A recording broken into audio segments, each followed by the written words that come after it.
அன்பு உறவுகளுக்கு இனிய வணக்கங்கள். இன்றைய பதிவுல சிம்மராசி அன்பர்களுக்கு உங்க வாழ்க்கைக்கு இப்போதைக்கு அவசியம் நீங்க தெரிஞ்சுக்க வேண்டிய மிக முக்கியமான பதிவு இது. நிறைய பயனுள்ள தகவல்கள் உங்களுக்கு இந்த பதிவுல கொடுத்துருக்கோம். கொஞ்சம் கூட வீடியோவை ஸ்கிப் பண்ணாம முடிஞ்ச வரைக்கும் முழுமையா பார்க்க முயற்சி செய்யுங்க.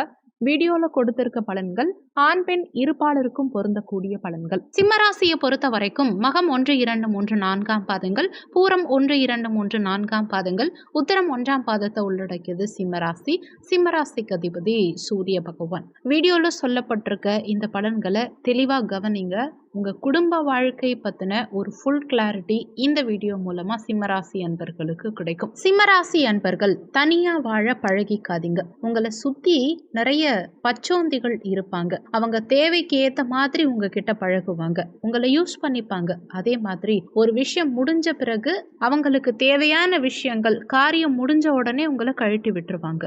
வாழ்க்கையில பலவிதமான பிரச்சனைகளை சோதனைகளை சந்திச்ச உங்களுக்கு உங்க வாழ்க்கைய சாதனையா மாற்ற நல்ல காலம் பிறந்துருச்சுன்னு நம்புங்க. நிறைய சிம்மராசி அன்பர்கள் வாழ்க்கையில தவறான முடிவு எடுத்து உங்க வாழ்க்கையே மத்தவங்களுக்காக வாழ்ந்துட்டு இருக்கக்கூடிய சிம்மராசி அன்பர்கள் அத இன்னைக்கோட முடிச்சிருங்க. அடுத்தவங்களுக்காக வாழற வாழ்க்கைய இப்பயோட முடிச்சிருங்க. ஏன்னா வாழ்க்கையில சாக்ரிஃபைஸ்ங்கிற விஷயம் அன்புக்காக பண்ணி, அன்புக்காக ஏங்கி, அன்புக்காக அசிங்கப்பட்டு, அன்புக்காக துரோகத்தை இழைத்து, பணத்தை கொடுத்து ஏமாந்து, உடலை கொடுத்து ஏமாந்து, வாழ்க்கையை ஏமாந்து, உங்க பெயர், குடும்பம், மதிப்பு, மரியாதை அனைத்தையும் இழந்து இப்படி ஒரு வாழ்க்கையை நீங்க வாழணுமா? 3 விதமான கேள்விகள். குடும்பத்துல உள்ள ஒவ்வொரு நபர்களும் உங்களை யூஸ் பண்ணிக்கிறாங்க. உங்க கஷ்டத்தை புரிஞ்சுக்கிறது கிடையாது. குடும்பத்துல உள்ள ஒவ்வொரு நபரும் உங்களோட வலி வேதனைகளை அதிகமாக்குறாங்களே தவிர உங்களுக்கு என்ன தேவையோ அது செய்யறது கிடையாது. அட்லீஸ்ட் நீங்க அன்பு வைக்கிற நபராவது உங்க மேல திரும்ப அன்பு காட்டுறாங்களா அப்படின்னா அதுவும் கிடையாது. அலட்சியம்ங்கிற ஒரு வார்த்தை இருக்குன்னா அதுக்கு ஈக்குவல்னு பார்த்தா சிம்மராசி தான். சிம்மராசி நேயர்கள் அப்படின்னாலே மற்றவங்க ரொம்ப அலட்சியமா எடுத்துக்கிறாங்க. அவங்க முதுகுக்கு பின்னாடி எவ்வளவு வலிகளை சுமந்துக்கிட்டு எவ்வளவு கத்திகளை சமாளிச்சுக்கிட்டு வாழறாங்கிறது யாருக்கும் தெரியாது. ஒரு குடும்பத்துல சிம்மராசிக்காரங்க இருக்காங்கன்னா அந்த குடும்பத்துல கெட்ட பெயர் வராமலும் உழைப்புங்கிற ஒரு சொல் அந்த வீட்டுல இருக்கு நம்பக்கூடிய ஒரு வாழ்க்கையை கொடுக்கறவங்க யாருன்னா சிம்மராசிக்காரங்க தான். சிம்மராசிக்காரர்களா பிறக்கிறதே அரிது. ஆனா இவங்க மகர ராசியையோ அல்லது மீன ராசியையோ கல்யாணம் பண்ணிட்டு ரொம்ப கஷ்டப்படுவாங்க. சிம்மராசிக்காரர்கள் ரொம்ப தெளிவா இந்த 3 பாயிண்ட்டை கவனிச்சுக்கோங்க. இந்த 3 பாயிண்ட் உங்களுக்கு புரிஞ்சா தயவு செஞ்சு உங்க வாழ்க்கைய தப்பா சூஸ் பண்ணாதீங்க. முதல் விஷயம், காதலில் அதிகமா தோல்வி அடையறவங்க யாருன்னா சிம்மராசிக்காரர்கள் தான். திருமண வாழ்க்கைன்னு ஒண்ணு வாழ்ந்துட்டு தன்னுடைய பெத்தவங்களுக்காக அங்க திருமண வாழ்க்கைய சகிச்சுட்டு போறது யாருன்னா இந்த சிம்மராசிக்காரர்கள் தான். நண்பர்கள், உறவினர்கள், தாய் தந்தை இவங்கெல்லாம் அதிகமா துரோகத்தை யாருக்கு கொடுக்கறாங்கன்னா சிம்மராசிக்காரர்களுக்கு தான். சிம்மராசிக்காரர்கள் நல்லா சம்பாதிச்சாங்கன்னா எல்லாரும் வச்சுப்பாங்க. ஆனா சிம்மராசிக்காரர்கள் சரியா சம்பாதிக்கல அப்படின்னா கூட இருக்க யாரும் அவங்கள வச்சுக்க மாட்டாங்க, பாத்துக்க மாட்டாங்க. சிம்மராசிக்காரர்களை எப்பவுமே கூட இருக்கவங்க ஏதாவது குறை சொல்லிட்டே இருப்பாங்க. சிம்மராசிக்காரங்க நல்லது செஞ்சா கூட பெருசா பாராட்ட மாட்டாங்க. தன்னுடைய பெயருக்கு அதிகமா கலங்கத்தை உருவாக்குறவங்க யாருன்னா சிம்மராசிக்காரர்களுக்கு அவங்கள சுத்தி உள்ளவங்க தான். வாழ்க்கையில சிம்மராசிக்காரர்கள் மாதிரி கடந்த 2.5 ஆண்டுகளா கஷ்டப்பட்டவங்க யாரும் இருக்க மாட்டாங்க. 10 ஆண்டு கால திருமண வாழ்க்கை கிட்டத்தட்ட உடைஞ்சு போயிருக்கும். 50 ஆண்டு கால நட்பு உடைஞ்சு போயிருக்கும். கடந்த 3-5 வருஷமா இருந்த ரிலேஷன்ஷிப் கேள்விக்குறியா மாறி இருக்கும். ஒரு காதல்ங்கிறது இல்லைங்கிற அளவுக்கு கொண்டு போய் விட்டுருக்கும். இந்த வலியும் வேதனையும் யாருக்கும் இந்த அளவுக்கு இருந்திருக்காது. வெளிப்படையா சொல்லணும்னா சிம்மராசி என்பர்கள் ஆடை இருந்தும் மானம் இல்லாத குறையா வாழ்ந்துட்டு இருக்காங்க.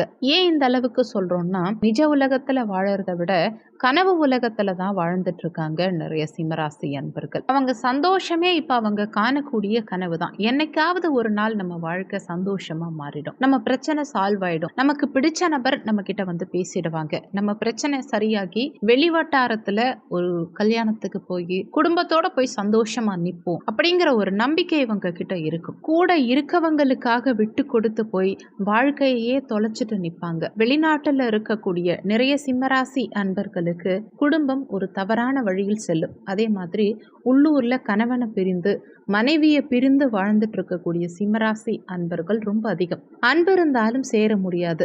அப்படி சேர்ந்து இருக்கவங்க அன்புக்காக ஏங்கிட்டு இருப்பாங்க. ஒரு நாள் இல்லைனாலும் ஒரு நாள் வாழ்க்கை தனக்கு பிடிச்ச மாதிரி மாறாதாங்கிற ஏக்கம் இருக்கு பாருங்க.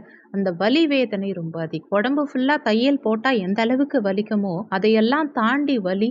ஒவ்வொரு நாளும் தூங்கும் போதும் முழிக்கும் போதும் நம்பிக்கை இல்லாம வாழ்ந்துட்டு இருக்காங்க. இந்த விஷயங்கள் உங்களுக்கு கொஞ்சம் கஷ்டமா இருந்திருக்கலாம். ஆனா இந்த 3 விஷயங்கள் இல்லாம சிம்ம ராசிக்காரங்க இல்ல. முதல் விஷயம் நம்பிக்கை. சுற்றி இருக்கவங்க சிம்ம ராசிக்காரர்கள் மேல நம்பிக்கை இருக்கணும். சிம்ம ராசிக்காரங்க வைக்கிற அன்பை புரிஞ்சுக்கணும். திரும்பவும் அவங்களுக்கு அன்பு கொடுக்கணும். அடுத்த விஷயம், முக்கியமான விஷயம், சிம்மராசிக்காரர்களை அலட்சியப்படுத்தக்கூடாது. இந்த விஷயங்கள் ரொம்ப ரொம்ப முக்கியம். இந்த வீடியோவை அடுத்தவங்களுக்கு நீங்க ஷேர் பண்ணுங்க சிம்மராசிக்காரங்க. அப்பயாவது உங்க வலி வேதனைகளை அவங்க புரிஞ்சுக்கிட்டோம். நீங்க எதுக்காக வாழுறீங்க, நீங்க என்னமோ உங்க சுய கௌரவத்துக்காகவும் உங்க பெருமைக்காகவும் நீங்க வாழுறீங்க கிடையாது. உங்களை சுத்தி இருக்கவங்களை காப்பாத்துறதுக்காகவும் உங்க ஏடிஎம் கார்டை நீங்க யூஸ் பண்றீங்களோ இல்லையோ, உங்களை சுத்தி உள்ளவங்க யூஸ் பண்ணிக்கிறாங்க. உங்க அன்பை அடுத்தவங்க ஷேர் பண்ணிக்கிறாங்க. உங்க வாழ்க்கைய அடுத்தவங்க விளையாடுறாங்க. உங்களுக்குண்டான வாழ்க்கைய நீங்க வாழறது கிடையாது. அதுதான் உண்மை. உங்களுக்கான காலமும் நேரமும் உங்களுக்காக நீங்க செலவு பண்ணிக்கிட்டது கிடையாது. நிறைய பேருக்கு டிராவல்லையே வாழ்க்கை போகுது. நிறைய பேர் என்ன முடிவெடுக்கிறதுன்னு தெரியாமலே குழம்பி போயிருக்காங்க. ஒவ்வொரு நாளும் என்ன பதில் சொல்றதுங்கிறதே அவங்களுக்கு பெரிய சாதனையா இருக்கு.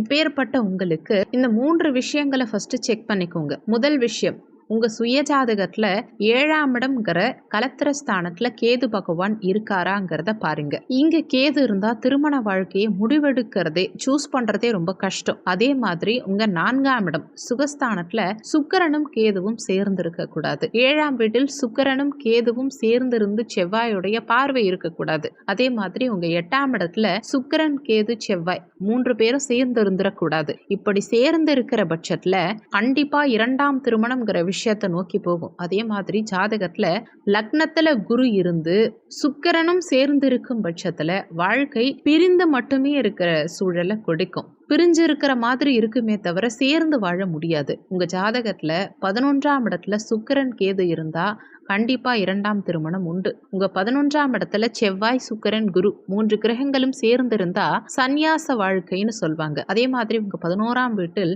சுக்கிரன் செவ்வாய் ராகு இந்த கிரக இணைவு இருந்தா வனவாச வாழ்க்கைங்கிற மாதிரி கொண்டு போகும். நல்லா தெரிஞ்சு வச்சுக்கோங்க சிம்மராசி அன்பர்கள், உங்களுக்கு என்ன லக்னமா இருந்தாலும் சரி, கலத்திரஸ்தானம், லாபஸ்தானம், சுகஸ்தானம் இந்த 3 பொறுத்து தான் இந்த 2ஆம் திருமணங்கிறது அமையும். ஒருவேளை உங்க சுயஜாதகத்துல இப்படி கிரகநிலைகள் இருக்கு, வீடியோல சொல்லியிருக்க மாதிரியான கிரகநிலைகள் இருக்கு, என்ன பண்ணலாம் அப்படின்னா கண்டிப்பா பரிகாரம் பண்ணுங்க. நீங்க கல்யாணம் ஆகல அப்படின்னா சிம்மராசி அன்பர்கள் தயவு செஞ்சு அஷ்டமத்து சனி ஏற்கனவே நடந்துட்டு இருக்கு, கிளியரா பரிகாரம் பண்ணிக்கோங்க. நிறைய பரிகாரங்கள் இருக்கு. அதே மாதிரி 2ஆம் திருமணம் நடக்காம இருக்கணும்னா நல்ல நபரை தேர்ந்தெடுக்கணும். தேர்ந்தெடுத்த நபரை தக்க வச்சுக்கிறதுக்கு உங்க சமயோகித புத்தியை யூஸ் பண்ணுங்க. அதுக்குண்டான பரிகாரங்களை செய்யுங்க. என்னைக்குமே வாழ்க்கையில 2ஆம் திருமணம் தான் முடிவு அப்படிங்கிற கட்டத்துக்கு போகாதீங்க. அதே மாதிரி 2ஆம் திருமணம் நடக்கிறதுக்கான சூழ்நிலை ஏற்கனவே ஏற்பட்டுடுச்சு, 2ஆம் திருமணம் அமையற மாதிரி நிலை வந்துருச்சு, அதுதான் எனக்கு வேற வழி இல்லை அப்படிங்கிறவங்க தாராளமா இந்த நேரத்துல நீங்க பண்ணிக்கலாம். இந்த நேரத்தை யூஸ் பண்ணிக்கோங்க. ஏன்னா குரு பகவான் கோச்சாரத்துல 11ஆம் பாவகத்துல இருக்கார். கண்டிப்பா உங்க வாழ்க்கை நல்லபடியா இருக்கும். ஏன்னா 5, 7ஆம் இடங்களை குரு பாக்குறதுனால இந்த காலகட்டத்துல திருமணம் பண்ணீங்கன்னா உங்க வாழ்க்கை நல்லபடியா இருக்கும். சொல்லியிருக்கக்கூடிய பலன்கள் கோச்சார பலன்கள். இது வெறும் 20% தான் ஒர்க் பண்ணும். மீதி 80% உங்க சுய ஜாதகத்துல ஜனன கால ஜாதகத்துல உங்களுக்கு என்ன தசாபுத்தி நடக்குது, தசாநாதனும் புத்திநாதனும் எங்க சஞ்சாரம் செய்யறாங்க, என்ன மாதிரியான சாரம் வாங்கியிருக்காங்க, இந்த மாதிரி நிறைய விஷயங்களை பொறுத்து 80% உங்க வாழ்க்கையில எல்லாமே நடக்கும்.